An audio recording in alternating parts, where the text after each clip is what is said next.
Bloomberg Audio Studios. Podcasts, radio, news.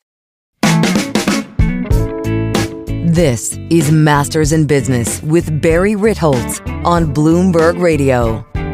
This week on the podcast, yes, I know I say I have an extra special guest every week. This week, I have an extra special guest, Tim Ferriss, best-selling author of numerous books, including The 4-Hour Workweek, host of the Tim Ferriss podcast. He's got a bajillion downloads on that. He's written 5 #1 best-selling books, including Tools of the Titans. He also has a new card game out called Coyote, which is getting a lot of buzz. He co-created this with another gaming company called Exploding Kittens. You probably know Tim from some of his books or conversations or TED Talks or what have you. I find him to just be such a thoughtful guy. He is really the chief scientist of his own experiment, the Tim Ferriss experiment, where he's constantly trying to figure out how his body works, how his psychology works, how his emotional world works, and has tried a variety of different things and sort of fastidiously documented what does and doesn't work for him. That's what led to his productivity book, The 4-Hour Workweek. It's what led to his health and fitness book, The 4-Hour Body. On and on. He just tries a whole bunch of things, figures out, does the A/B tests, figures out what works and what doesn't. I thought this conversation was fascinating, and I think you will also. With no further ado, my discussion with Tim Ferriss. Thanks for having me. Nice to be here. It's nice to have a fellow podcaster in here. I don't have to explain how this rolls. What I want to do is I'm excited about your book. I know you have a new game out that we want to talk about, but I have to start by delving into your background, which is really fascinating. Bachelor's in East Asian Studies from Princeton. What were the original career plans? So that was after a major switch. So the original career plan was actually neuroscience. So I was a neuroscience major. And there are a few reasons I wanted to focus on that. I have Parkinson's and Alzheimer's and hereditary bipolar and so on. So wait, we could have a whole nother discussion on neurodivergency. And I was kind of fascinated by a lot of what you have done seem to be hacks to manage and operate around whatever deficits you're working with. Some deficits come with separate surpluses, but how significant were all these deficits to forcing you to come up with a methodology of just navigating life? Well, the depression piece was a huge challenge for most of my life, and thankfully that has changed with a couple of different approaches and different tools, and that's one of the drivers for the initial neuroscience. And there was someone in the department of psychology, but within the focus of neuroscience, named Barry Jacobs at the time, and I was interested in Barry Jacobs as a possible mentor because he was focused on the role of serotonin in sleep and mood regulation, so the neurobiology of depression. He also, and this was early days, he had an interest in psychoactive substances, including LSD. So my interest in psychedelic compounds goes back a very, very long time. That would have been 1995, 96.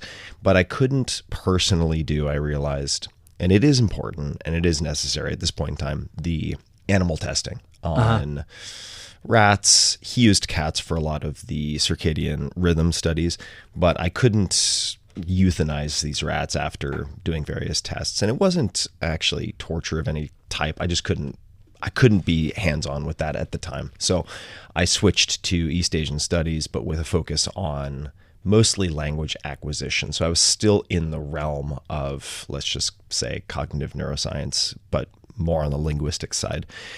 Danny Kahneman, I actually volunteered to be a research subject in a bunch of his studies. No kidding. Yeah, just to see what that was like. But at the time, had he already won the Nobel in I think it was 01, 02, something like that? No, not yet. So this was super early days, still very well known on campus. But I guess it would have been Green Hall they were pretty boring, to be honest. The tasks, hitting space bars or something to indicate when you see a flashing green box in the upper left-hand corner of one of these very old school monitors.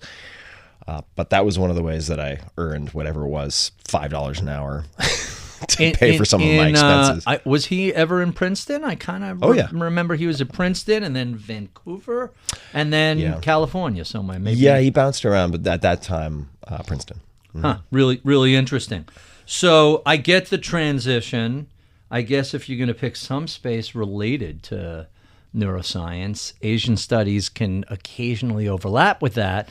Yeah, and I'd been an exchange student. My first real trip outside of the U.S. was as an exchange student at age 15 to Tokyo, Japan. Amazing. Where I went to a Japanese school for a year. Are you fluent at all? I am, yes. I still speak, read, less so write because you really have to practice that to keep it up. I can still speak and read Japanese and then got a couple of others. I have a friend, Noah Smith, who was physics and economics, like a killer double major, and he spent summers in raves. Coyote says Tokyo, you have to go, and that must have been fascinating. At 15, that has to be a little overwhelming. Yeah, it's a fascinating, very for someone who grew up on Long Island, and that's right. You're an East Hampton kid, right? Yeah, and at that point, I only spoke English. Very alien. It has the benefit of being incredibly alien, but incredibly safe. And the additional benefit that people tend to speak, if they speak at all, terrible English, which means you have to learn Japanese.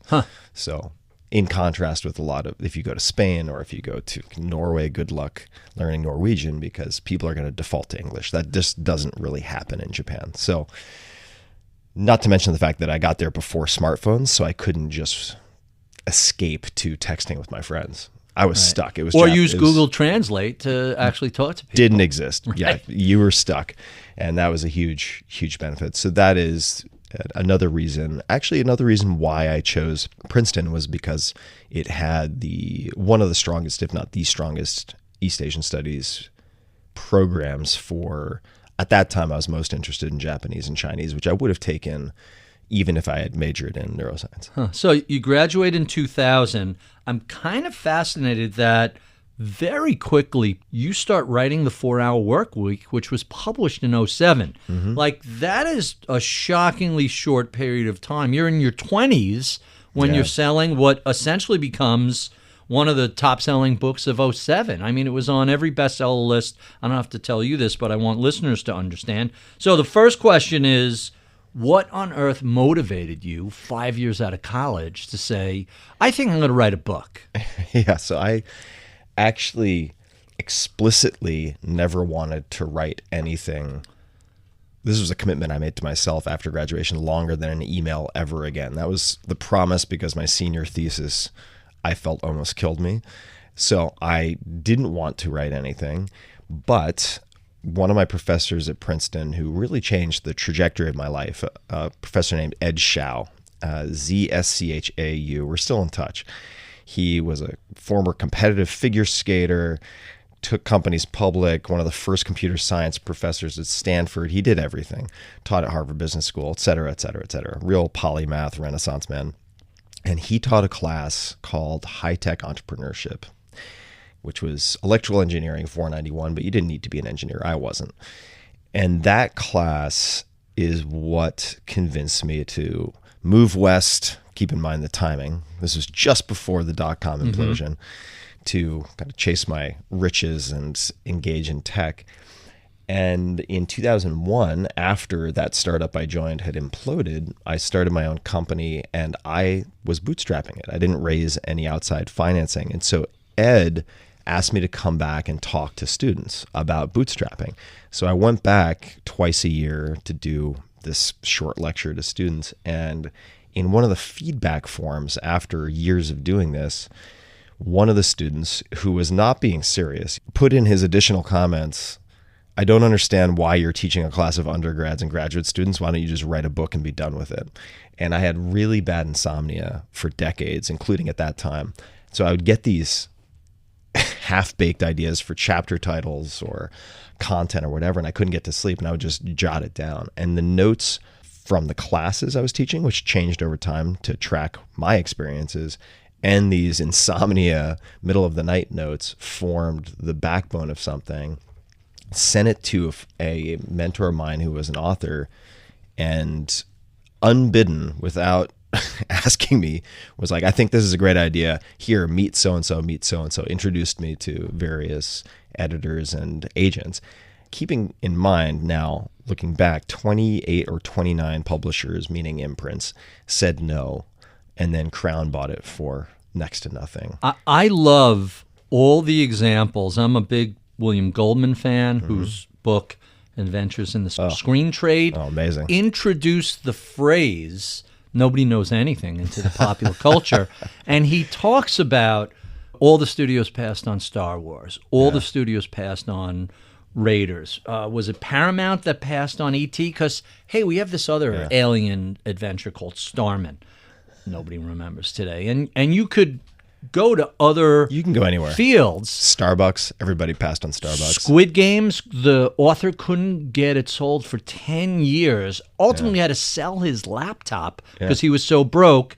I love the John Wick story. You have like this top action hero, could not get Hong Kong gun fu made in Hollywood, ended up funding it himself along with, I'm trying to remember the other actress who kicked money in, and it's now a $2 billion franchise. So Love a those best-selling book that all the imprints passed on, not a surprise at all. It is a throw everything against the wall business model, and we don't care, and we'll see what sticks. And they miss this.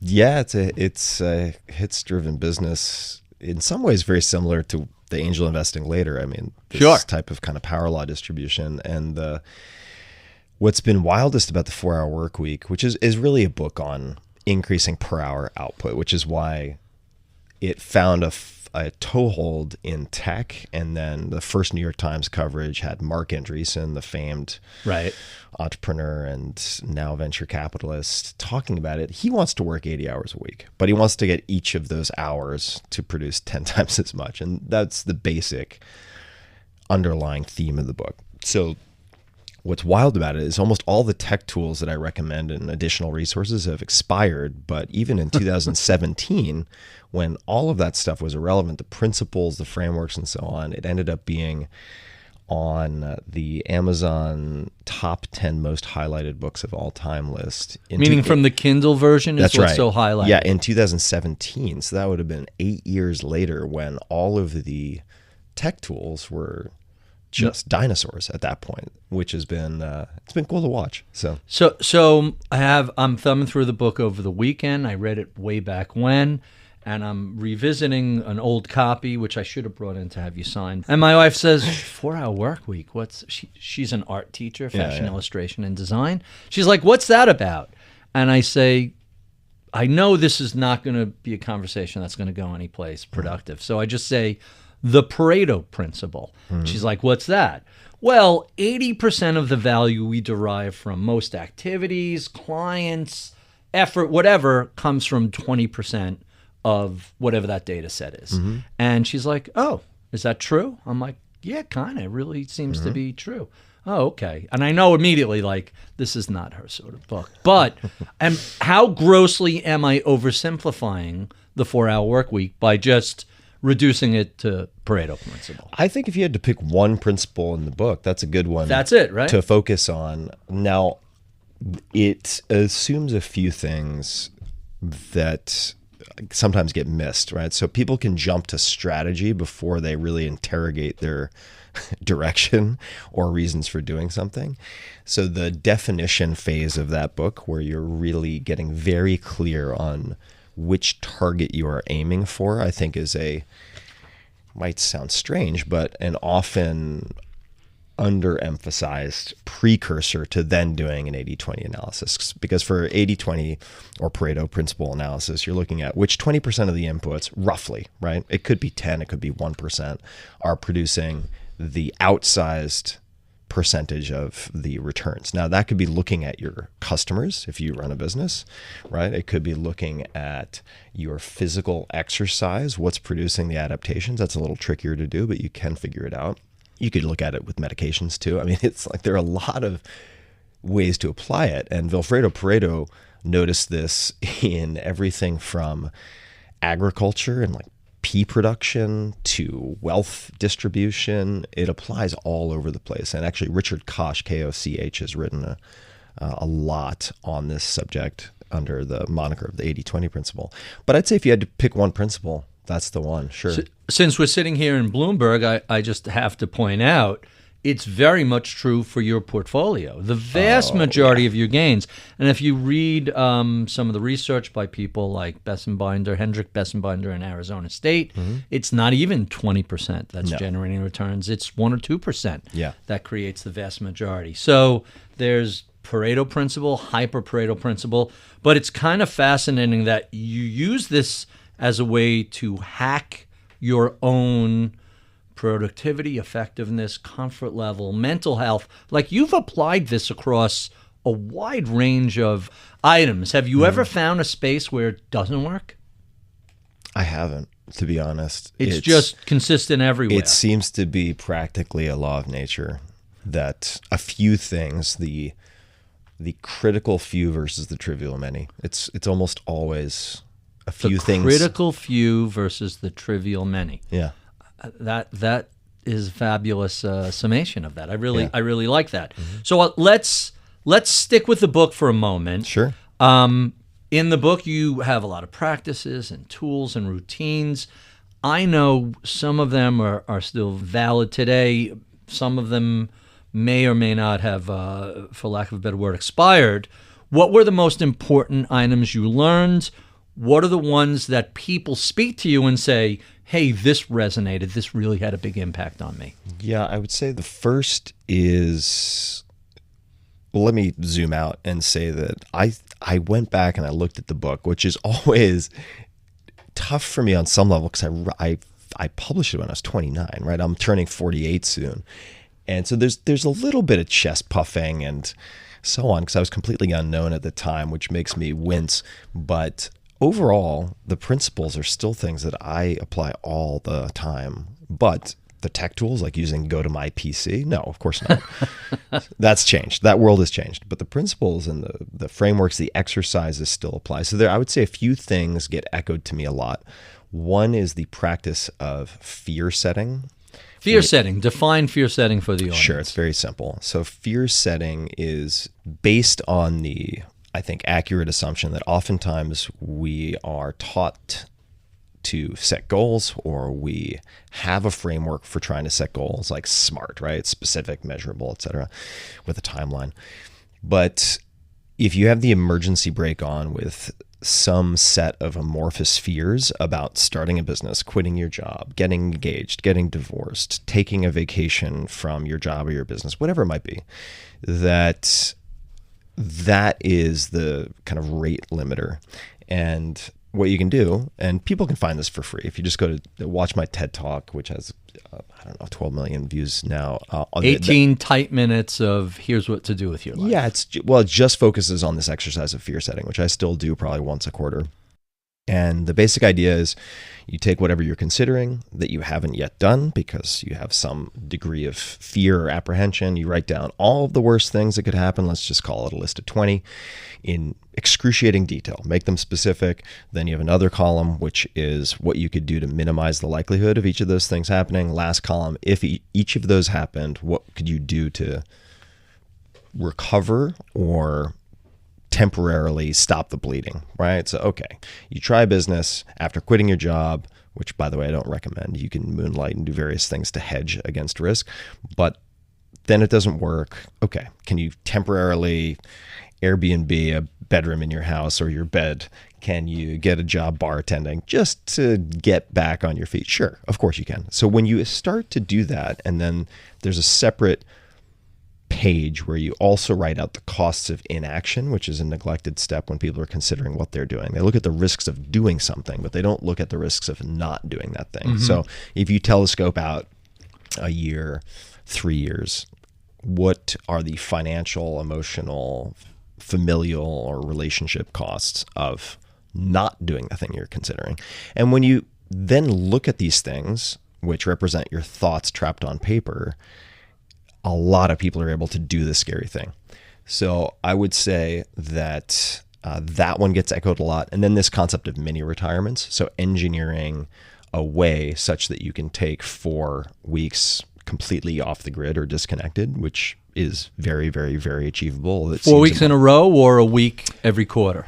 Like 3 to 4 weeks in a row. Wow, that's a lot. Yeah. And what that forces you to do also is upgrade your sort of systems and policies and automation in your life or in your business or even in your job by teaching subordinates how to do things autonomously. And the value of all those things outlives the mini retirement. So I'd say those are 2 that come back a lot.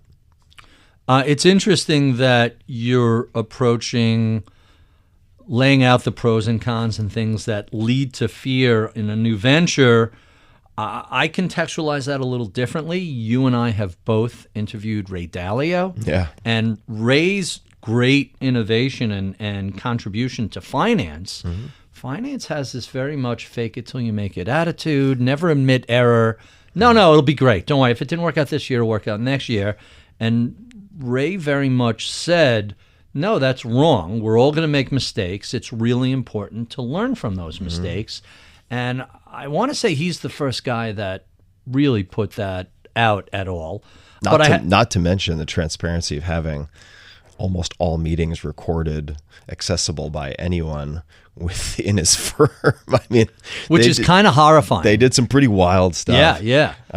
He's a fascinating character. Absolutely. But it leads to the question, what you're talking about is really a way to prep yourself for a fear of failure. Is that fair to describe it? And sure. Yeah. Or you know what? It's a fear of failure, but oftentimes it's the fact you can't achieve, it's going to be very, very hard to achieve your goals if they're not very specific and clear. Mm-hmm. Even if you fail partially, that's fine. You can still do great things. I think the parallel is that if your fears are unclear, nebulous, it's just a feeling in your gut, but you don't trap the specifics on paper, they're very difficult to overcome. They will still be a break in your life. It is just as important to address that as it is to address the goals, to identify those sort of sticking points. And I would also say that I think of risk for people is often ill-defined. Mm-hmm. And there are many ways in different contexts to define risk. But if we look at it as the likelihood of a irreversible negative outcome, very few things have a 10 out of 10 value in that category. Right. And then if you look at, for instance, and I encourage people to do this in fear setting, it's like from 0 to 10, transient, recoverable, or permanent, what is the potential upside of doing this scary thing that you're considering doing? And then if you stay doing what you're doing, like what are the 0 to 10 permanent, transient risks or potential outcomes of not doing the thing? When you then see, if I do this thing, there could be all of these potentially semi-permanent or permanent benefits. If I try it and fail, the downsides are transient and like 3 out of 10.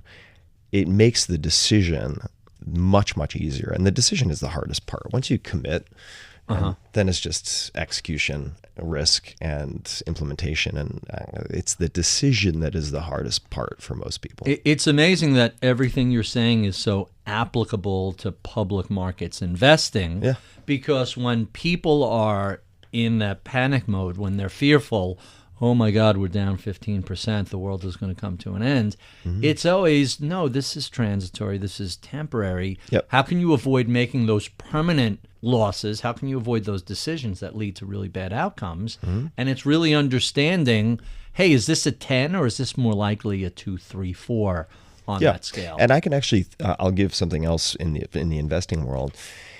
If we're looking at when people neglect the other side of a coin, and this is not going to apply to like the super ultra pros, but a lot of people who participate in the public markets, they think about what to buy, right? What's a good buy at this moment? They don't think about hold period. They don't think about selling strategy. What will be the cues? What are the underlying sort of theses, if invalidated, that would mean they should sell, blah, blah, blah, blah, blah. They don't have a structured way of thinking about selling. And similarly, it's like if you just think about your goal, but you don't have a structured way of thinking about fear and apprehension and so on, you're equally handicapped. So that would be an easy kind of copy-paste comparison, I would say. Really interesting. You come out of college with Asian language studies, and then you write a book on productivity and personal efficiency. How did you then pivot to angel investing and or advising? So the pivot, I guess, was an overlap in a sense, because the 4-hour work week, I was based in Silicon Valley for 17 years, and I seeded the 4-hour work week at tech-heavy events, in part because it talks about an low information diet and selective ignorance and basically overcoming digital overwhelm. That's a component of the book. And that pain was most acutely felt by people in tech at the time. So my early adopters, plus the people I had access to, were techies in the very early stages of figuring out how I would launch this book. And what that had as a side effect was developing relationships with various founders. And there were a lot of fans among CEOs and co-founders of startups. Let me interrupt you just to remind people, the book comes out in 2007. Yep. This is before half of the companies that we think of as part of our daily lives. Oh, well before. Were, there was no public Alibaba. I think that's before Facebook, certainly long before Uber goes public. And Shopify, a lot of these companies were, barely a gleam in the creator's eyes. Yeah, they didn't. A lot of them either didn't exist or they were very, very early stages. So I launched the book. My main launch strategy was South by Southwest, this festival in Austin, Texas in 2007, which was also the same South by Southwest where Twitter basically went fully live and public in full promotional mode.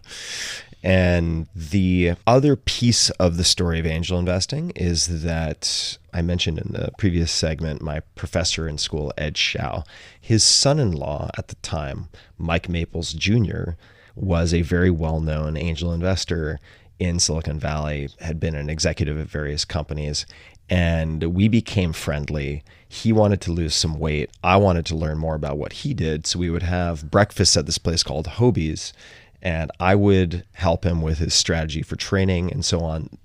At this point, also, the 4-hour work week had come out of nowhere and hit the New York Times list, then went to number 1 and stayed on the New York Times list for 4.5 years or 5 years or something. That's insane. And so are you aware just of how lightning in a bottle that is? Yeah, it's bananas. It's bananas. That's part of the reason I haven't wanted to go back and revise any of the writing. I'm like, I don't want to touch the butterfly and risk screwing it up. So he wanted to know how that happened. Like, what did I do? And there were things I did for marketing and PR and so on to help catalyze that. And in exchange, I'd say, tell me about your deals. What are you doing? I was always interested in investing.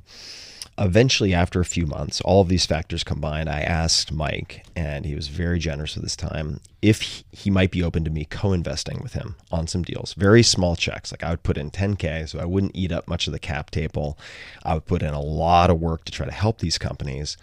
And that is how the whole adventure started. I wanted to be the least expensive, most valuable person in terms of ratio on the cap table, so that those early founders would become my testimonials basically for future deals. Very savvy. That's how the whole thing started.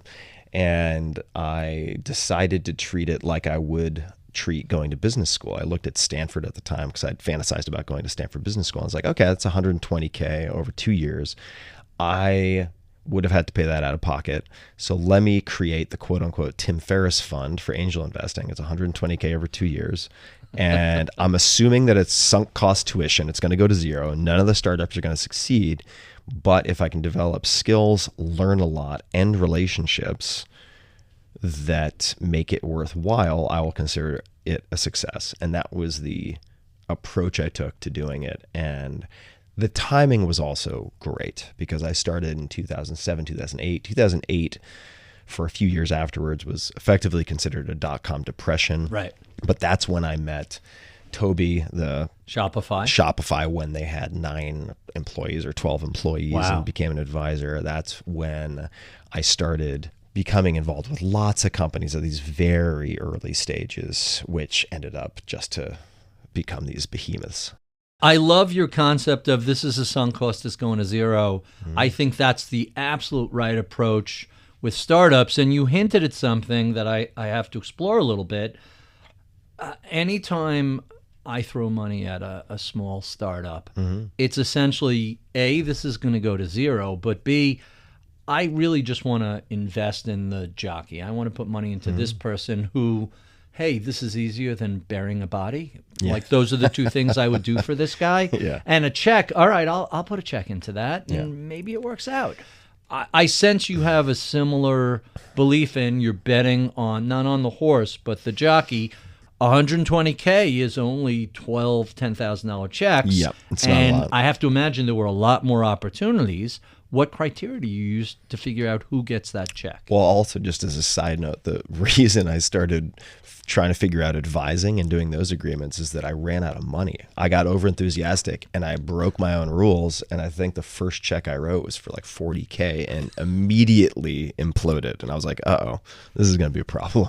But leaving that aside, all of my best hits have been products that I would use personally that I could ideally be a power user of. And there have been a few exceptions, but by and large, they are addressing problems that I feel acutely or needs that I feel or wants that I feel very acutely. So for instance, Clear, how did Clear happen? Back in the day, it was called Clear Card. And it was not widely distributed. It was very little known. And I wrote a blog post back when blogs were a big deal. And my blog at the time became very popular. And I wrote a huge piece on how to expedite travel. And a portion of that was about ClearCard. I linked to their website. And unbeknownst to me, I was one of the largest drivers of traffic to their website. And then at some point, the leadership reached out to me and they said, hey, do you want to do something? And that's how awesome. That relationship started. And I think I was the first advisor to Clear. I mean, it was forever ago, so it must have been pretty close. I wish they were in more airports. They're just blown through JFK or LaGuardia. It's a blast with them. Yeah. They've done, they from an execution perspective, they've been excellent. Also not based in Silicon Valley. And I don't think that Silicon Valley is the only place to go hunting for great companies. I mean, look at Shopify, Ottawa, Canada. For sure. I mean, come on. That was Spotify, that was neglected. So there were a few things. It was like, is it a problem or a need or a want that I feel and understand? Is it something I can be a power user of? Therefore, it makes it quite easy for me to promote to my audience. Could they be users or customers? And then lastly, for a while, until this wasn't viable, I looked for geographies that were neglected. So I went hunting in Canada a lot. And works for comedy. Yeah, or for Canadians. I mean, you look at some of the early experiences like Stumble Upon. I became an advisor to Stumble Upon, and who was the founder of Stumble Upon? A guy named Garrett Camp. Stumble Upon, I put tons of time into. He and I became close. We worked really well together. We enjoyed working together. Stumble Upon ended up being a zero for me. But why is that okay? Because I talked about the relationships and the skills, right? Okay, relationship with Garrett Camp. What does he end up doing next? Co-founder of Uber. Not too shabby, right? And then I was one of 3 people who had helped him with Stumble Upon, who became advisors to Uber Cab LLC at the time, which was, I think, 2008. Oh my God. By the way, everybody said no to Uber. Everybody. Yeah. That's amazing to me, because one of the things I find fascinating about VCs is they kind of put their failures on their websites as a badge of honor. Yeah. But it's mostly, here are the companies we invested in that went belly up.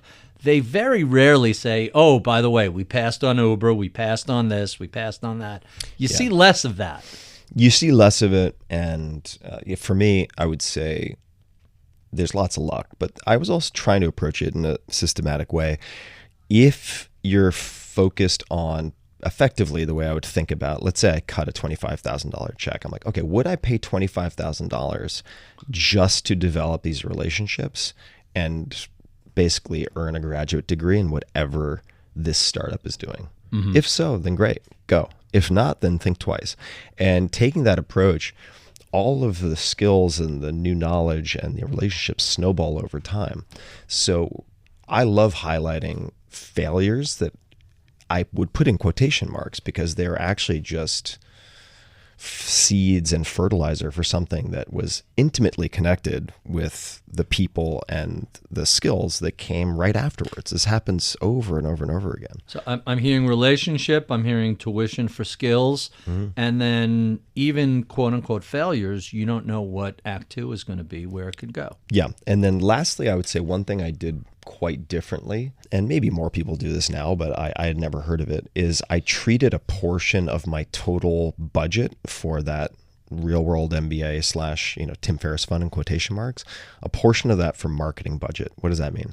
I bought secondary. So I bought equity from employees at Facebook and Twitter. Now, it ended up being very early, but to my mind at the time, they were overpriced, super expensive, but being in those deals was coveted. So having a little bit of equity in those two companies allowed me to say I'm in these companies, which then helped bolster the reputation and assisted in getting new deals. So I expected those to go to zero. That's marketing budget. Right. They ended up Working very out, unexpectedly working out really well, but I expected those to go to zero, and it was pure marketing budget. I've heard you mention a book by Sebastian Mallaby, The Power Law. Yeah, great book. Tell us a little bit about what you learned from that book about investing in startups.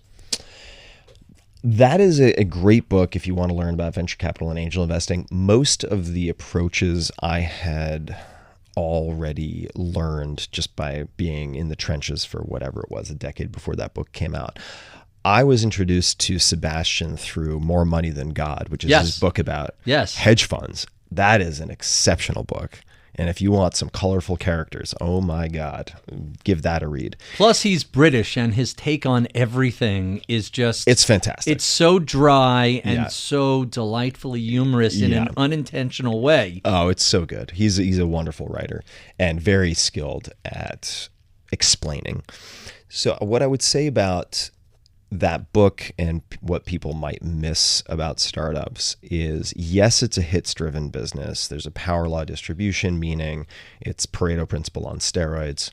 You're probably going to have 1 or 2 or 3 startups that give you the vast majority of your lifetime earnings, at least as an angel investor who's not taking management fees. Right. If you're an asset accumulator and you have many, many, many overlapping $billion-plus funds, like, sure, you're going to do great on management fees. VCs seem to do okay for themselves. It's a pretty good business. You have to be smart in how you approach it. But as an angel investor, I would say you need to have, if you're going to be effective in the long term, some coherent strategy or philosophy around portfolio construction so that you don't run out of money, right? It's like staking someone in poker. It's like you have to be able to sustain a string of bad luck. Right. And I would say that what Sebastian does so well is really detail how various MVPs in the world of venture capital have done that over time. And there are a few things I would point out also with respect to Silicon Valley that a lot of people miss. Because why did it happen in Silicon Valley? It's like, sure, you can talk about like Fairchild Semiconductor and I think it was the Traitorous 8 or whoever it was and all of this. But why did that happen? Like, why? I'm always like, ask why 3 times and you get to something interesting. Part of it is that non-competes are incredibly hard, if not close to impossible to enforce in California. Yeah. What does that mean? It means that knowledge travels very freely. Talent travels very freely. So there's a lot of competition and a lot of knowledge sharing, sometimes to the chagrin of former employers. But that is part of the reason why Silicon Valley is still, to this day, right now it would be the era of AI. If you want to be in AI, if you really want to increase the likelihood of succeeding and you can raise enough money to pay for top talent, Silicon Valley is still the place to be. Yeah, it's not true for everything, but like it still matters. No doubt about it. So let's stay with the concept of return on investments. I'm curious as to one of the best or most worthwhile investments you've made, but not in terms of monetary returns. Mm-hmm. In terms of, and I'm delving into your space, mm-hmm. in terms of time, energy, productivity, efficiency, what do you find to be the most productive, useful investments that you've made? There are quite a few. I would say anything related to mental health ranks very highly, and we could talk about some of the things that have benefited me. So I come from a family of people who have died from various types of addiction, bipolar depression, major depressive disorder. I struggled with probably, I would say, 3 to 4 major depressive episodes a year for most of my life. That much? Wow, and that's a lot. That, and each episode ranging on the length of a few weeks to a few months. I mean, that is a lot of time in darkness.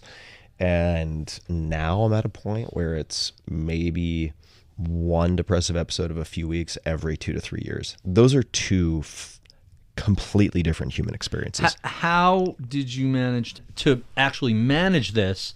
Because there are people who suffer from depression, and that's the word, suffer, and never find a way to get on top of it.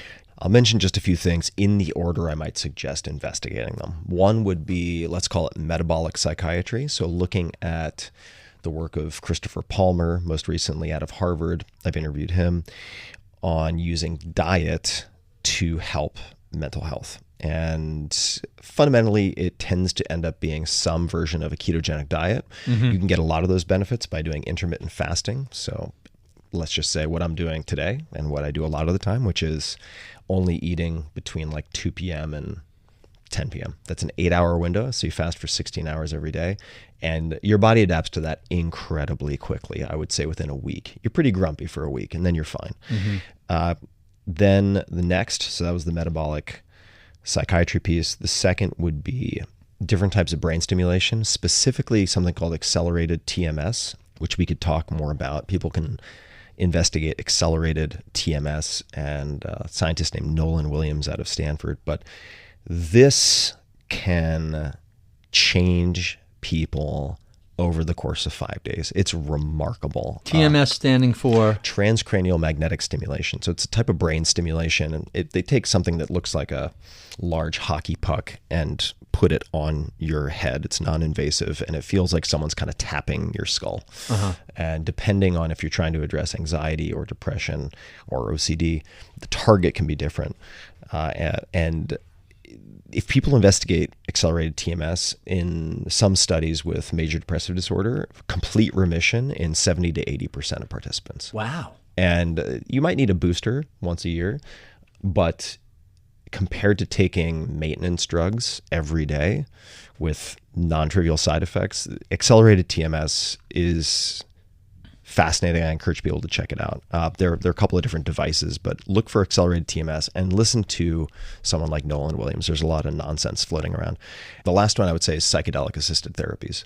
And I say that last because it's like microdosing of psilocybin or what have you? Microdosing or macrodosing, meaning most of the scientific literature, and I've funded a lot of this science since 2015 with my foundation. I put like double digits of my net worth into this. Philanthropically, which tells you how much I believe in it. The intermittent use, it could be once, it could be a few times, of various compounds, could be, say, psilocybin in the case of major depressive disorder or different types of addiction, like alcohol use disorder. NYU is doing a lot of great work on that front.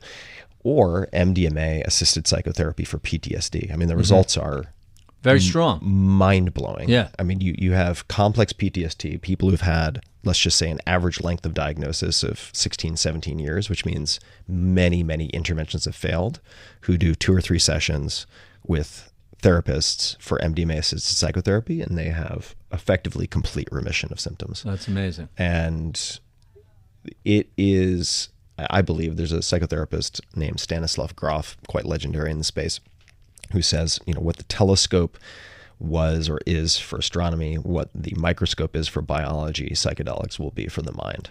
Really? And I believe that these compounds and the study of these compounds, which has become very, very, very popular and destigmatized, thankfully, will completely revolutionize how we think of neurobiology and psychiatry in treating some of these so-called incurable or intractable conditions, including things like anorexia and many of the things I already mentioned.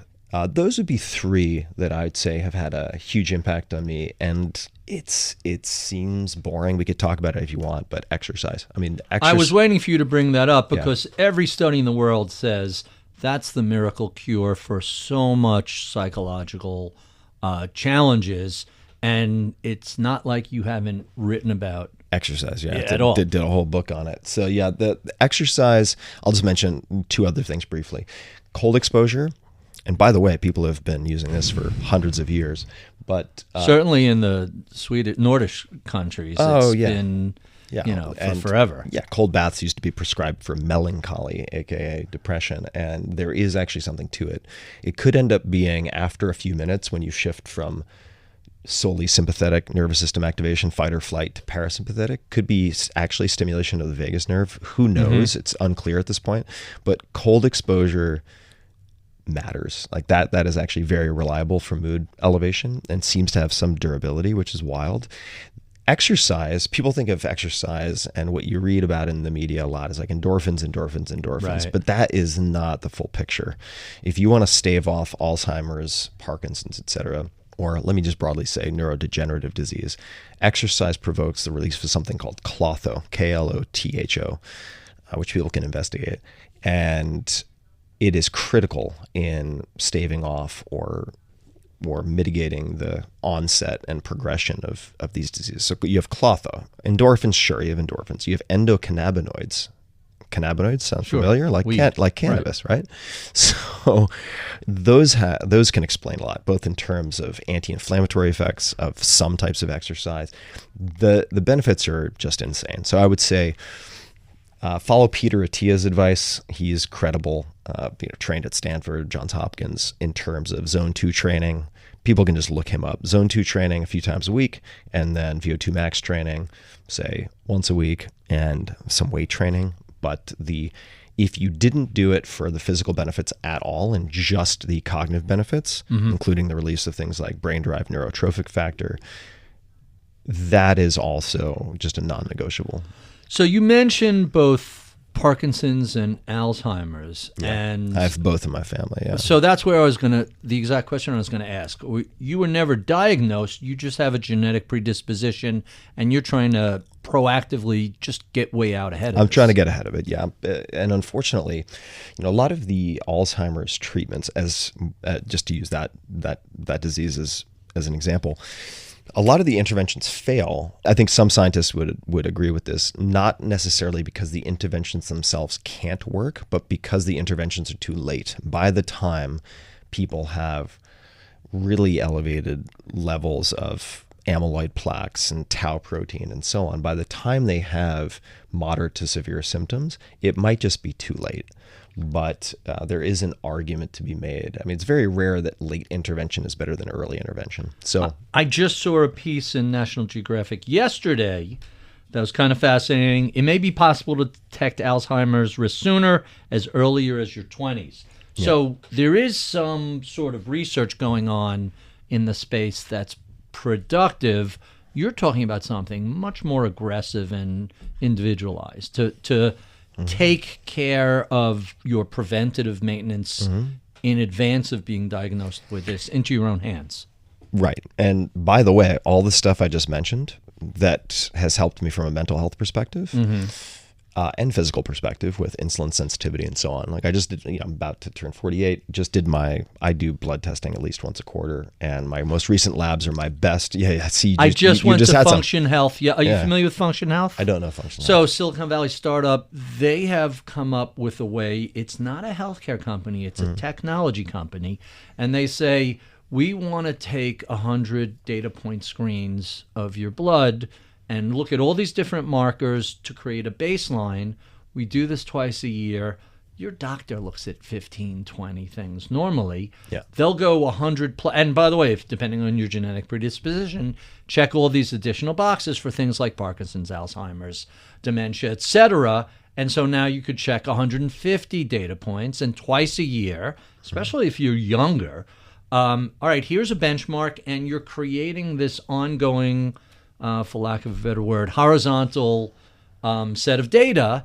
And when something sort of spikes or is out of the normal range, you have a baseline that you could go back and work. I literally did this Tuesday. Yeah, I can see that. And I was like, oh, that's a lot of blood, isn't it? Like, can you leave me a little? I got stuff to do later. But that in order to do 100 different data series, they need a lot of different blood. Yeah, they need some blood. And I would say I don't spend much money on stuff, but I deliberately, some might say, overspend on health. But what I was going to say is the metabolic psychiatry, the less so accelerated TMS, but actually I should pull that back. TMS also can be applied to something like Alzheimer's, and psychedelic assisted therapies, the exercise, all of these, and the clotho I mentioned specifically within exercise, all of those should, in theory, help prevent or mitigate or delay the onset of some of these neurodegenerative diseases. So I am trying to get ahead of it. Fortunately, it doesn't have to be hyper-personalized. Like, these things have clinical data or published literature behind them. There's still a lot of unknowns, but you can do these things now. So it's so funny you say hyper-personalized. I'm speaking to a buddy who's a psychologist. Hey, who do you have coming up on the show? Oh, this week I'm seeing Tim Ferriss. And he says, oh, I love Tim. I love this line. He is the chief scientist of Tim Ferriss, the person. And I'm like, that is such a great way to describe it. Yeah, that's true. You've basically created an entire business model around being the chief scientist of your physical health, your mental health, even your genetic health. Was this ever part of the original game plan, or did this just evolve over time? I've almost always been that way, in part because I was born premature. I had a ton of health issues, still have issues with thermoregulation, chronic sinusitis, all these things that... Wait, thermoregulation being... Thermoregulation, you're always hot or cold? Can't handle hot. Well, the way that my body handles hot and cold is strange. So I can overheat very easily, as an example. The reason that's relevant is the one sport that my mom put me in that, thanks to her, that I could be somewhat successful at when I was a little runt. I was very small up until about 6th grade. It wasn't swimming, it was wrestling, because the puny kid gets to go against the other puny kid. But I would overheat really quickly, which meant I needed to try to win quickly before I would hit my red zone. And that just catalyzed all sorts of bizarre self-experimentation. That's interesting. Learning how to weight cut, to use like potassium-sparing diuretic. The reason that I wanted to make Tim Ferriss Lab this N of 1 set of experiments was to win at wrestling. That's how it started. And then I realized, wait a second, you might be able to apply this stuff to the brain. And then in college, I started experimenting with all sorts of stuff. Nothing illegal, but lots of weird stuff that I was using kind of off-label, like hydrogen, various nootropics, and so on. And they did have an effect. Like, they did have an effect on memory and cognition, things like desmopressin for short-term memory, for memorizing Chinese characters. Like, that stuff worked. Right. There's no biological free lunch with that stuff. So why no free lunch? What's the side effect?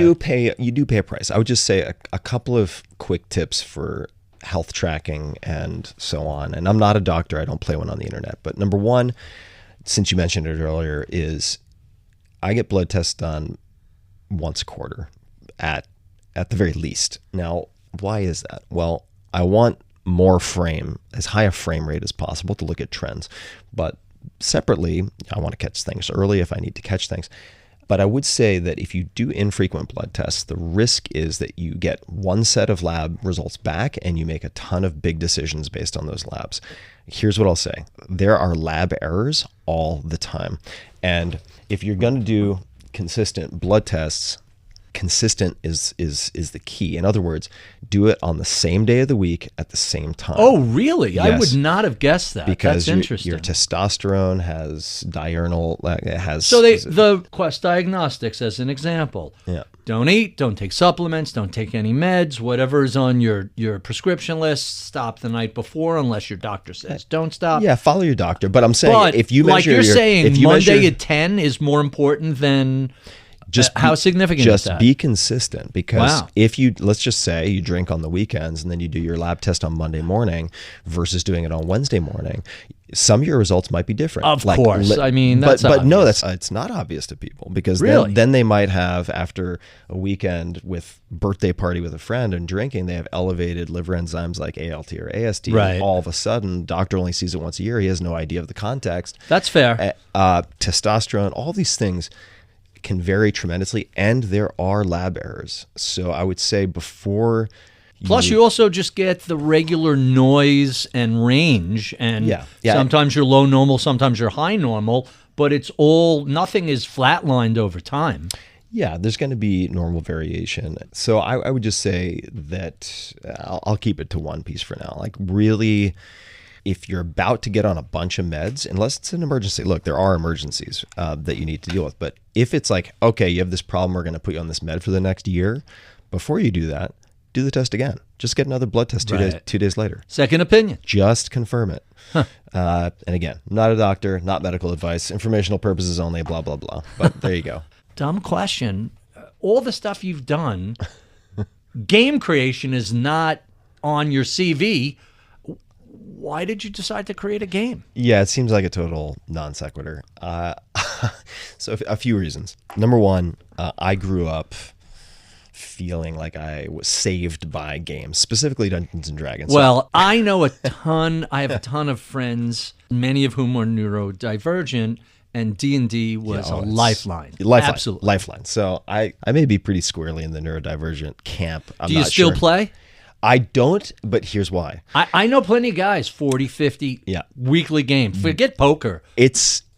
It's too much of a commitment for me now. Initially, so I've always wanted to make a game that could help produce the magic and joy and, frankly, I mean, sort of the like cognitive training of D&D. I think D&D is just an incredible game. Kudos to TSR and Gary Gygax and everybody who's created that game. It's unreal. But if you're going to be serious about D&D, it's like being serious about World of Warcraft. Like this is your new part-time job. Yeah. I mean, it's many, many, many hours. So as someone now who's like everybody else, got a lot going on, maybe I have a dinner with friends and we have an hour afterwards, there's no way we're going to play D&D. Right. There's no way we're going to play a complex board game.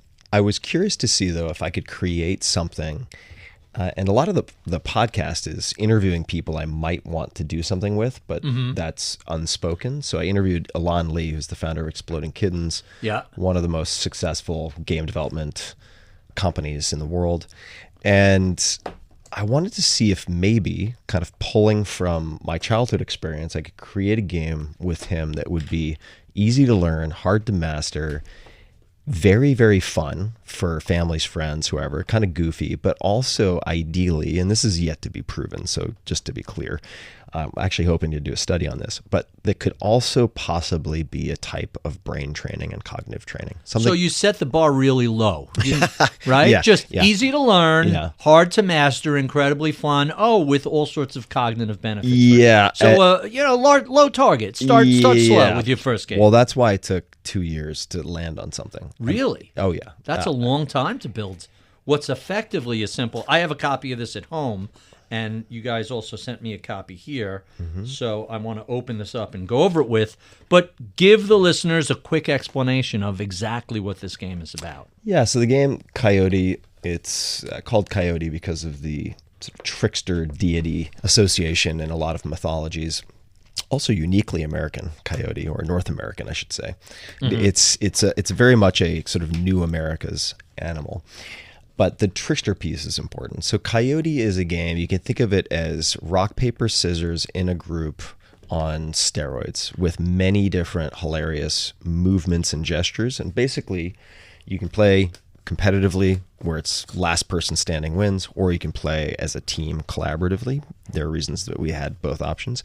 But the basic gist is it's a rhythmic game where you're going around in a circle and each player is dealing out cards that make a sequence of gestures harder and more confusing and more hilarious.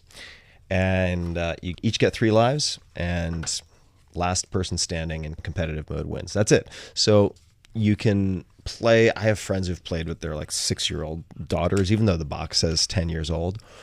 It's very challenging when it gets challenging. I guess it's 10 minutes a game, roughly, probably. Right.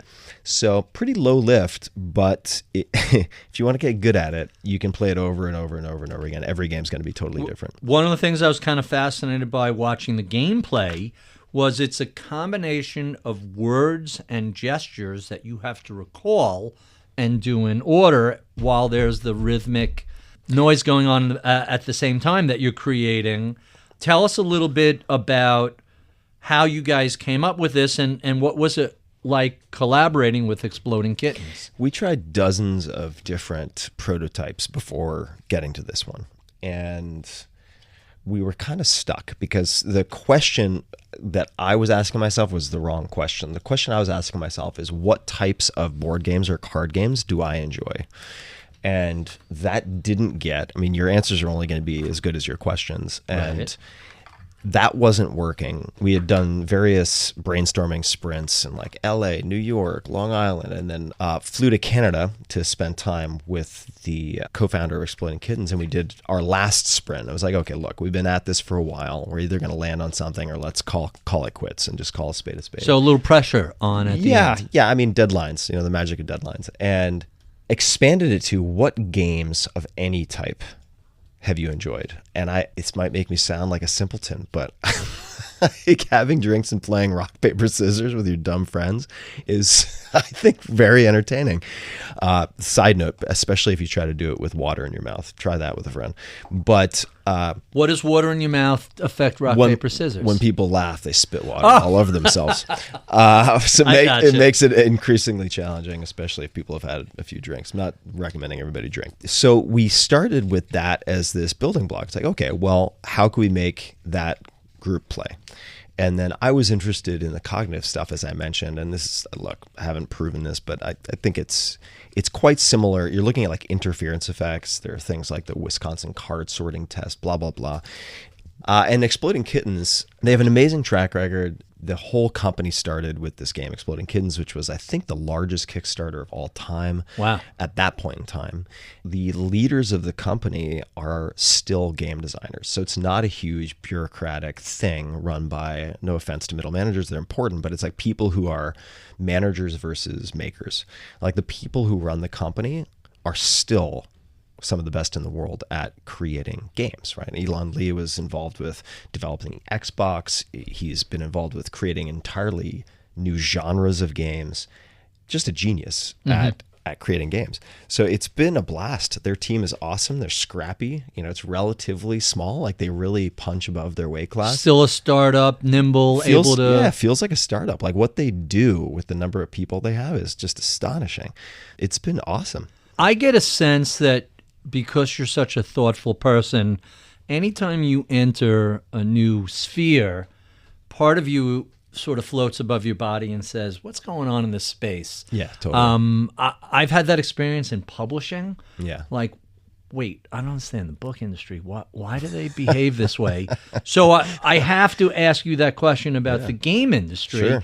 When you're looking at gaming generally, what was your experience like going into not only an entirely new space that you haven't worked in the past, but like, did you kind of look at the game industry and say, hey, this whole place is just wacky and so different from everything else? All of the above. And I treated doing something like the game as I treat the startups. So it's, if I make no money on this, will the relationships developed and the skills and knowledge be something I would pay for, right? Would I actually tuition? Exactly. Would I pay tuition for what I'm going to learn? And the answer is yes, right? Elon Lee, genius. The people at Exploding Kittens, amazing. By the way, you want a scrappy, creative team if you're going to deal with things like tariffs, by the way. Do tariffs, I mean, assuming these are manufactured somewhere outside of the United States. Yeah. Do you have to pay tariffs on? Oh, every gaming company in the U.S., pretty much, tabletop game is getting smashed. Really? Yeah. So you want people who are creative and can think outside the box for something like that. From the implications of something like that to contending with mass retail like Walmart and Target, for instance. Yeah, you're at Walmart, you're at Target, you're on Amazon. These are challenging retailers to get shelf space, quote unquote, from. How did that happen? Next to impossible. And yet you hit. That's the whole. You hit for the cycle. Walmart, Target, Amazon. What's left? If I'm gonna do it, this is my maybe one and only game, and if my name's gonna be on it, I need to be very happy with it. And so, how did you guys manage to penetrate that? Well, I'll say first that what's not going to work is if you are a sole inventor who comes up with the world's greatest game. A company like a Walmart or Target is not equipped, rightly so, to deal with thousands of independent game designers who don't understand retail, don't understand margins, don't understand supply chain management, don't understand net payment terms and returns and all of these things. So if you want to have a seat at the table, or even a chance to have a seat at the table, you need to, I think this is fair to say, partner with someone who already has shelf space and multiple SKUs so that you can be added to the lineup. And that was another reason to partner with someone like an Exploding Kittens. And yes, you can do a lot online, and the game is on Amazon. It's been exclusive at Walmart for the first few months. And then the social video plays, like you mentioned, went completely nuts, and it's actually now past 300 million. So it just keeps going and going and going, the videos of people playing this game. But you can do a lot that is, say, direct to consumer via an Amazon or just your website or Kickstarter. But it's very easy for techies to underestimate just how incredibly powerful and widely distributed the Walmarts and Targets of the world are. Sure. I mean, 90% of the US is within 10 miles of one of those, or 15 minutes. Wow.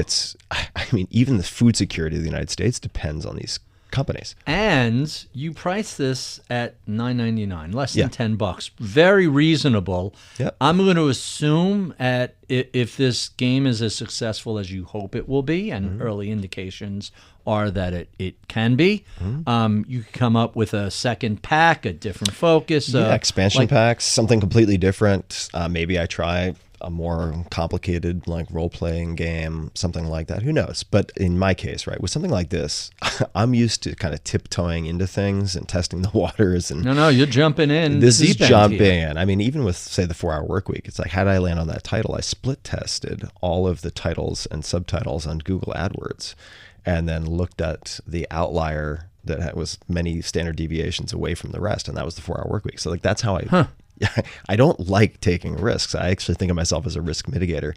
But in this case, I'm fascinated by that because you very much strike me as someone who has embraced risk his whole career while rationalizing the potential downside. I don't want to play pop psychologist, but you are not somebody. It's like, all right, I'm starting out as studying biology. No, I'm pivoting to Asian studies. I'm living in Japan.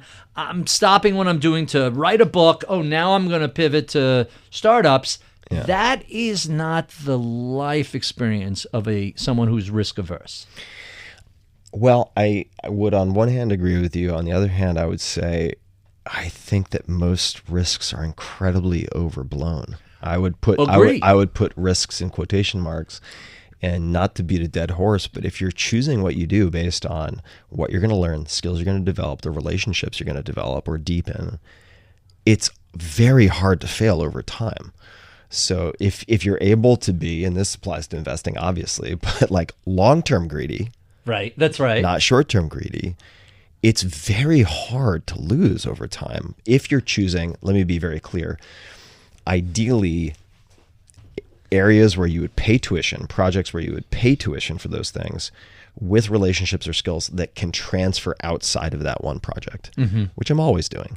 And if you do that, like with Coyote, okay, let's just say hypothetically, I don't think this is going to happen because I think that tariffs are just a bargaining chip for mineral access hope you're right. and other things that'll be traded with That's my China wishful thinking. I'm on the same page as you. Let's hope that this is just a negotiating tact. Yeah, I mean, otherwise we're also cutting off our nose to spite our face. I mean, it's so interdependent. So it's a bargaining chip. I don't expect that to continue. But let's just say that tariffs put every game company in the U.S. out of business, except for one or two.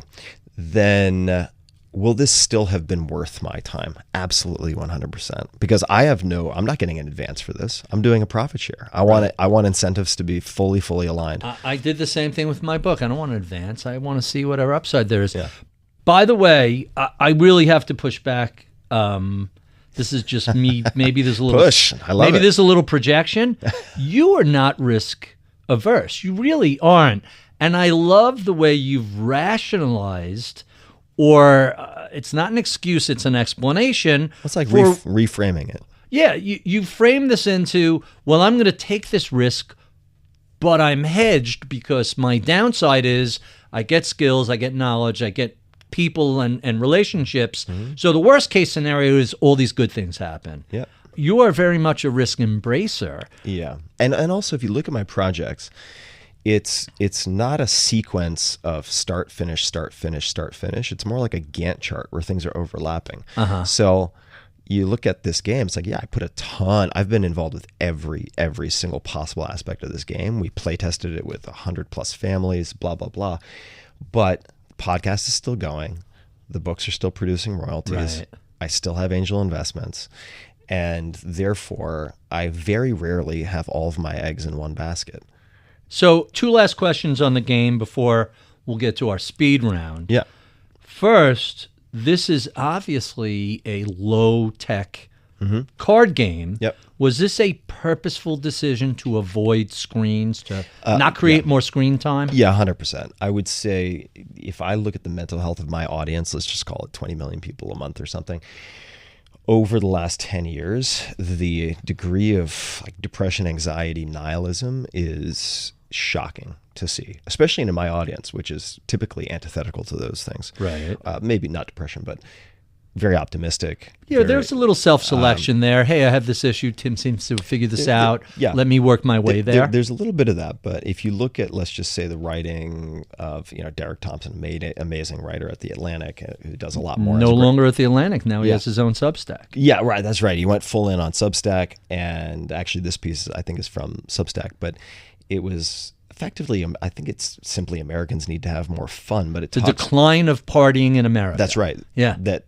effectively, I think it's something atrocious. Like 1 in 25 families or people have social plans in person for any given weekend, and it's down for. Is that right? That's amazing. And it's down for certain age brackets, 70% in the last 10 years. And I really feel like digital isn't inherently bad, but the dose makes the poison. And, yes. And I think that if digital excess is the problem, then analog is the antidote. I really feel like people need to interact with other humans. We're not evolved for pure screen time. We are not. 100%. You're 100%. So last question on the game. Yeah. What are your expectations for this? How do you define success? And I'm going to prevent you from saying, I've already succeeded due to my collaboration No, I and the can whole give you experience. a better answer than that. Hold that aside. Yeah. What's your minimum expectations and what would surprise you to the upside? Minimum expectation is that this finds a small band of diehard lovers of the game. Everybody should read 1,000 True Fans by Kevin Kelly. Just go to kk.org. It's free. Read that. That would be super gratifying. But also, I always aim high. So, I want this to be the best-selling game at all of the major retailers. That's incredibly hard to do, by the way. That's millions of units. Yeah, you're dealing with tens of the millions. Unos and the behemoths of the space, right? So to do that is incredibly hard. That's what I'm aiming for. I think that the products, the game can stand on its own 2 feet. Like, people do love this game. And the reason I like to do that is not because I want to set myself up for disappointment, but as I think it's Larry Page at Google has said, what people miss is it's very hard to fail completely. If I aim for that and I'm 50% short, I'm still, having had the excitement and the motivation and potential payoff of that huge a goal, it's still going to exceed my expectations that I would have had a year or two and just ago. moving into a different space is its own rewards, because it's so, it really exercises different parts of the brain than you normally get to play with. It's also easy to pigeonhole yourself or get pigeonholed, which is why after the success of the 4-Hour Workweek bought me permission to write more books. I didn't do the 3-Hour Workweek. I didn't do the 4-Hour Workweek for, the sort of single mother's soul or whatever. I didn't do these line extensions because I didn't want to get pigeonholed as a business author. That's why I did the 4-Hour Body and everything on athletic performance, because I wanted to be in a different category in the bookstore to see if my readers would follow me. And as soon as I proved to myself that was the case, and to publishers, when I hit #1 New York Times and blah, blah, blah, then I could write about whatever I wanted. And so this is another way of testing that. Could I play in a completely different sandbox? So before we get to our 5 favorite questions, I've pulled a few of your questions that either you ask on your pod or other people have asked you. And let's do this as a speed round and see how many I'll try to keep my answers shorter. Right. Tell us about $100 or less purchase that has positively impacted your life. Be specific. Yeah, I will be specific. Now, I'm going to put in one shameless plug, which is if people want to figure out this game, just go to coyotegame.com. Okay, back to our regular programming. 2 things I would say that have impacted me in the last year would be there's something called the Alpha Ball, which is from Tune Up Fitness. And this is something you can use for soft tissue work, for a sore back, for dealing with your IT bands, anything. And it's much better than a foam roller because you can really get into specific spots. It's very easy to use. You can use it against a wall instead of laying on the floor. And it's small enough to travel with. So I'd say the Alpha Ball is one. Have that in my luggage right now because I'm traveling. And then the other one is actually a meditation app called The Way. And it's taught by someone named Henry Schuckman. And it's more or less a Zen type of meditation. Full disclosure, I ended up becoming an advisor to these guys because I ended up loving the app so much. But I use that once or twice a day, 10 minutes each session. And it's teaching you sort of a guided meditation. Is that right? They're guided meditations, but it's a sequence of practical skills that you're developing that you can apply outside of meditation, which is why I like it so much. So I'd say those are 2 that immediately come to mind. So you've spent your whole career delving into new areas, learning new skills, and learning them quickly. What's your favorite cheat code for that? Favorite cheat code is probably picking the skills in the first place. So what I mean by that is if you want to get the best golf coach in the world, you might not be able to afford it. You probably can't afford it. It's going to be, it's a very common sport. There are a lot of wealthy people involved. It's going to be hard to get direct instruction from somebody who's top of the field. But if you choose, say, almost anything, swimming, archery, whatever it might be, and you look for, say, not gold medalists, but silver medalists, right, who are, by the way, frequently just as good. It's a tenth of a second. They just, right? Yeah, they just got 10 minutes less sleep than the other person that day. You can get some of the people who are best in the world to teach you at a cost that is next to nothing. So I would say that number 1 is coming back to that definition that we talked about with the 4-Hour Workweek with business and entrepreneurship, like picking the goal first. The second is looking at frequency of use. So for languages, for instance, a lot of people just dive into learning languages. Well, I think that material beats method. In other words, like picking what you're going to learn very carefully is more important, at least in sequence, than choosing how you're going to do it. A lot of people ask, like, what's the best way to learn X? And I'm like, first of all, you should ask, what should I learn? And you can look at word frequency lists and things like that. And for a language like Spanish, Japanese, whatever, find the 1,000 or 1,500 most frequently used words. You can learn that in a few weeks. Duolingo, part of your... Duolingo is outstanding. I mean, of course, I'm biased because I invested in their first round. We just were in Paris 3 years ago, Amsterdam 2 years ago, Rome last year, and Duolingo, just for those basic phrases, is amazing. Yeah, it's great. I've used it for Korean as well to refresh my Korean, which I studied in school. Yeah, and that's a tough language, right? It's tough. The grammar is almost identical to Japanese, so I have a leg up there. But by the way, like people, if there's a cartoon, I think it's like learning how to read Korean in 15 minutes. There's a comic book that literally will teach you how to read Korean. You won't understand what the hell you're reading, but you'll be able to sound out phonetically Korean. And like, it's a bit of an exaggeration. I'd say it probably takes an hour. But Duolingo is very well designed. And I have seen every possible language startup my fans sent me that one. By the way, my fans also recommended that I connect with Shopify because they knew I was interested in e-commerce.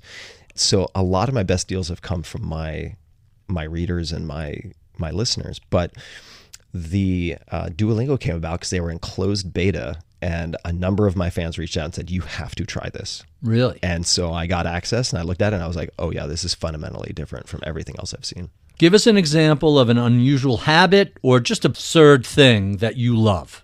I like repeating numbers, could be the OCD. Go ahead. So I take a screenshot whenever I see 5:55 on my phone. So I have hundreds of screenshots of typically 5:55 p.m. I just love repeating those specific repeating numbers. A lot of folks like 11:11. Nothing against 11:11. I think that's perfectly fine. But I'm just more of a 5:55 guy. Those 11:11 people, they don't know what's up. It's all about. Have you seen the old style analog, almost neon tubes that are clocks? Yes, I have. Like, what happens when that rolls over to 11:11? Do you see something like that and just shrug and like? I still find it pleasant. I like symmetry. So 11:11 has the advantage over 5:55 that it is pleasingly symmetrical. Like this old friend I used to have, Mike Kim. His name is a palindrome. It's a right. I was going to say 555 is a palindrome, but it's not truly symmetrical visually. Exactly. Yeah. So there is. We were talking neurodivergent earlier. One of the things I kind of was shocked to learn in the ADHD world is why people will play a song over and over and over again, because it tickles a part of their brain that is relevant to certain emotional expressions that tend to be more difficult or absent. And it makes that like, oh, you're getting that feedback that you haven't been able to get in the real world. It sounds like the 555 and the 11:11 tickles a similar part of the brain. Yeah, it could be. I think for me, there's just something soothing about repetition. I don't know what it is. I mean, it's why I mentioned archery. Like, I love archery, and for most people, archery. Yeah, I love archery, and also language learning. There's a lot of repetition involved, and for many people, and I think this is fair, they cannot imagine something more boring than going through conjugations or doing archery. Which, by the way, if you're doing it at a high level, you are effectively trying to do exactly the same thing over and over again. Isn't that true for any particular athletic skill?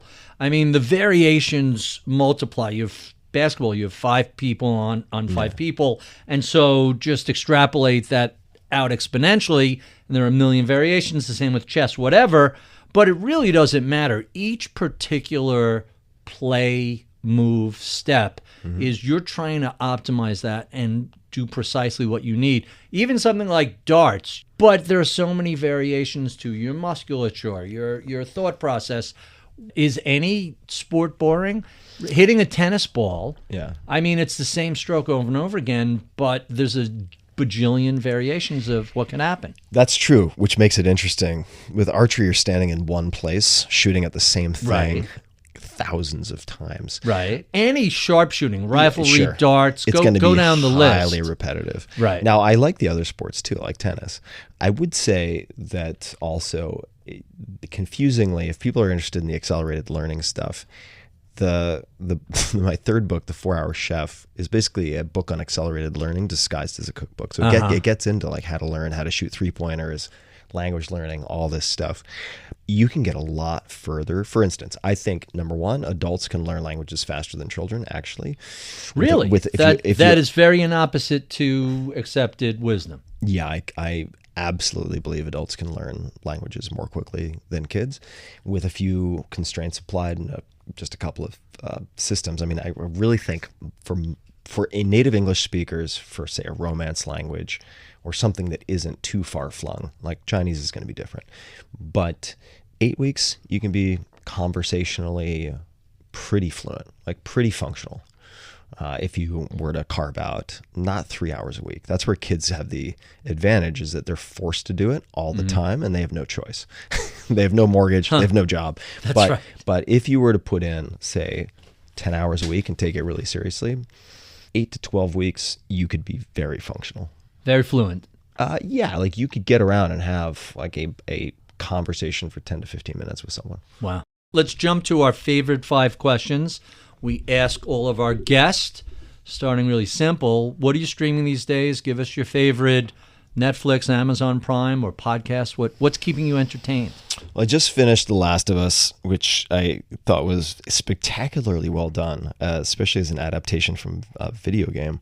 I am very interested in Korean animation because I saw a film on Netflix called Lost in Starlight, which absolutely blew my mind. Just Lost in Starlight. Yeah, the quality and the visual beauty of this animation made my head spin because I think most people do not associate South Korea with animation. You might think of Japan. Isn't that where most of our low-cost animation is coming from over the past? Well, that's not CGI? There's a lot of lower-cost animation, yes. But when you think of, say, cinematic animation and Studio Ghibli out of Japan, let's just say, people tend to think of Disney, Pixar, Studio Ghibli.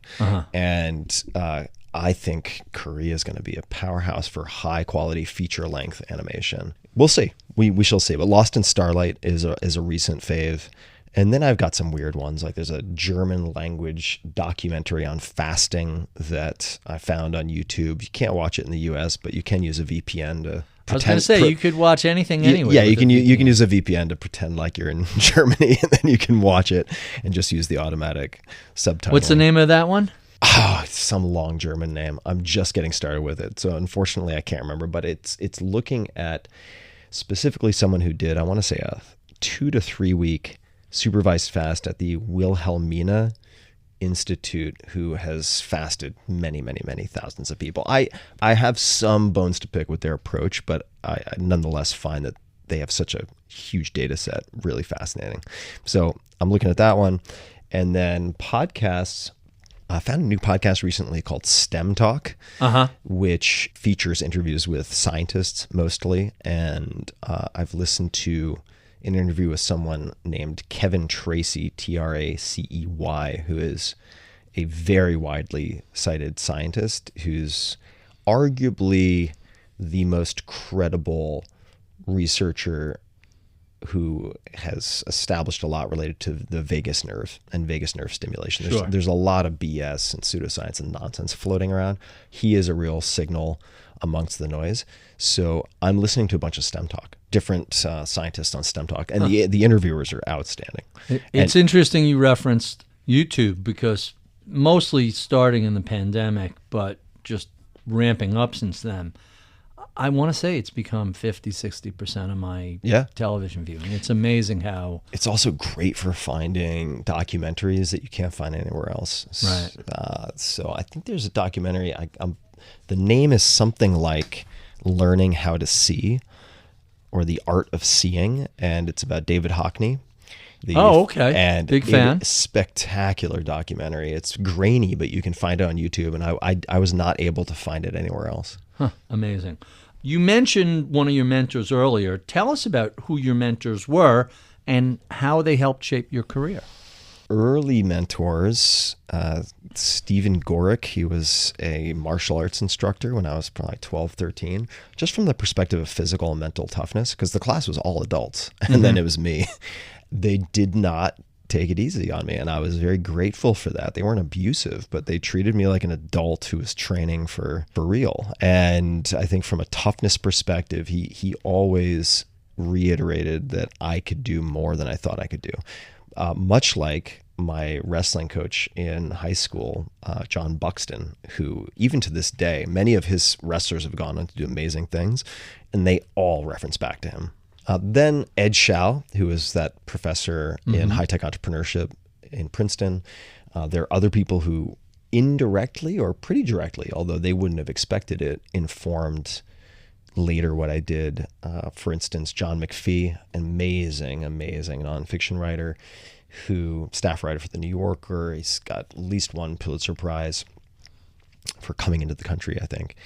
And he taught a class at Princeton, a seminar called The Literature of Fact, which was on nonfiction writing. And I took The Literature of Fact. What a great name. Yeah. And that class, in terms of thinking about structure, how to structure writing, which, by the way, helps you structure your thinking. So all of my grades in my other classes went up when I took that class. It was no kidding. Wild to see.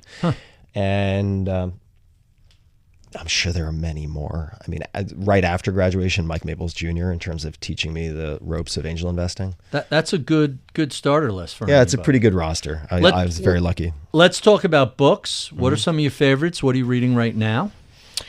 Some of my favorites would be Letters from a Stoic, which is by Marcus Seneca. Seneca, in this right. case. Meditations by Marcus Aurelius as well. So Letters from a Stoic by Seneca for thriving in a high stress, high conflict world. I think that Stoicism, particularly as communicated by Seneca, is very, very, very present and applicable, and frankly fun to read too, although that might sound odd applied to Stoicism. So Letters from a Stoic. I would say Vagabonding, a book by Rolf Potts. I think the subtitle is The Uncommon Art of Long-Term World Travel, which is really, it's a book on long-term travel, but it's a philosophical treatise too. That's a great fun read. Those are two faves that come to mind. One more. Awareness by Anthony DeMello. I believe the subtitle is The Promises and Perils of Reality. It's just about becoming more aware.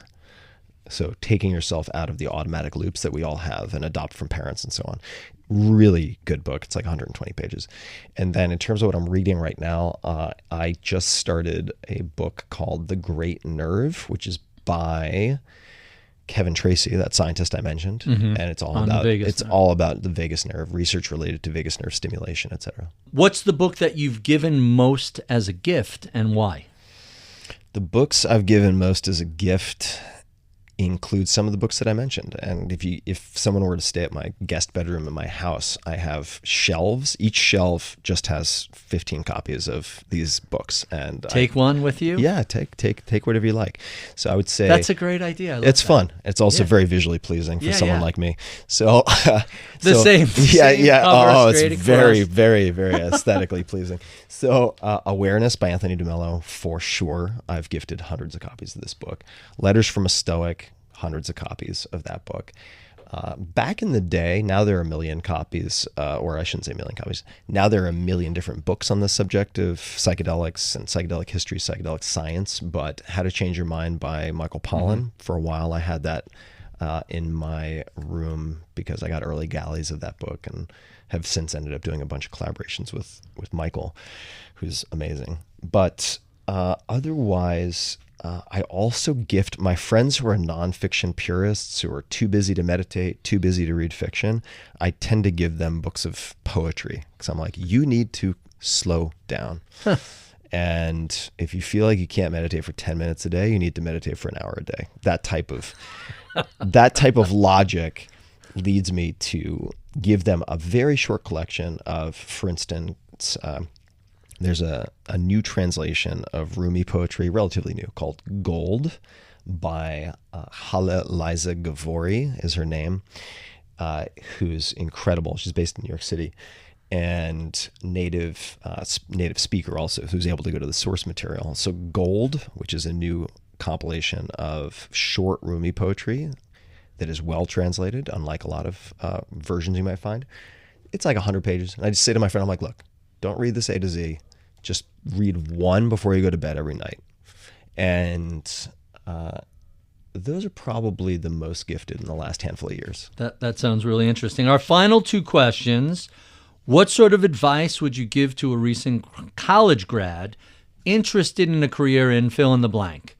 Writing, podcasting, seed investing, game design. What would you tell them? If it's nonfiction book writing, I would say, number one, are you really sure you want to do that? It's not. Don't assume it's a good way to make money, because generally it's not. But I would say also, if it's a recent grad, I would say if you're going to write nonfiction, probably go do something interesting before you try to write something interesting. That would be my advice. That's what fair. That's what John McPhee does. That's what many folks have done. It's like I get some life experience doing something first and then write about it would probably be my recommendation. In the realm of investing, finance, I would say that probably ensure you have an informational, behavioral, or network, meaning relationship advantage with whatever you choose to do, unless you're going to do something like low-cost index funds, which I think actually are a great idea for a lot of people. And I myself also invest in very, very low-cost index funds. That's your core. You can build, that's your tree. You could throw some ornaments around it. Yeah, exactly. I want to keep your risk capital and your retirement capital separate. What do you know about the world today that would have been useful to know 25 years or so ago when you graduated? Yeah, I'll throw out a few. So the first would be from an investing perspective, you don't need to compete in the public markets. You can learn a ton through being around startups or even very unsexy private sector stuff. Mm-hmm. And you can get very, very wealthy doing that. So you don't have to compete against the Citadels of the world. I don't want to do that, or the Rentechs or whatever. That's bringing a knife to a gunfight. I don't want to deal with that. So I would say also look for white space that you can create your own area where you're a pioneer, not going into well-trod space. Yeah, I would also say invest in what you know, and that sounds so trite, but the first stock I ever bought was when I was in my teens, and I think it was in my teens. It might have been a little bit later, but it was Pixar. Mm-hmm. Because I knew the world of animation. I was like, oh, this is so fundamentally different. This is going to change everything. That's it. That's all I knew. So I would say that sort of investing from the perspective of watching behavior on Main Street more than Wall Street can be a really viable approach.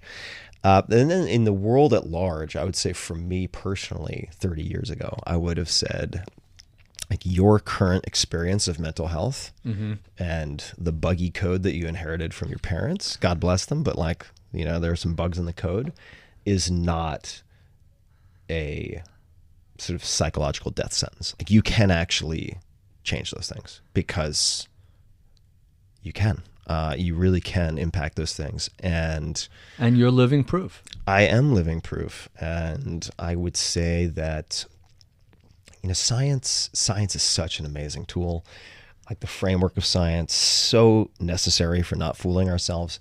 And within the world of medicine, especially I don't want to throw psychiatry under the bus, but within the realm of medicine, anyone who's worth their salt will say something along the lines of 50% of what we know is wrong. We just don't know which 50%. And when I was growing up, there were so many definitive statements about all right, you're born with this number of neurons, and when they die, and that's it. You can never regenerate, these types of things. Totally false. And I feel like many of our assumptions about psychiatry, psychology, emotional health will be overturned in the next 5 years. It's going to happen fast. Thank you, Tim, for being so generous with your time. We have been speaking with Tim Ferriss, author, podcaster, angel investor. If you enjoy this conversation, be sure and check out any of the previous 560 we've done over the past 11 years. You can find those at Spotify, YouTube, iTunes, Bloomberg, wherever you get your favorite podcasts. Be sure and check out my new book, How Not to Invest, the bad ideas, numbers, and behaviors that destroy wealth. How Not to Invest at your favorite bookseller. I would be remiss if I did not thank the crack team that helps us put these conversations together each week. My audio engineer is Meredith Frank. Sean Russo is my researcher. Anna Luke is my producer. Sage Bauman is the head of podcasts at Bloomberg. I'm Barry Ritholtz. You've been listening to Masters in Business on Bloomberg Radio.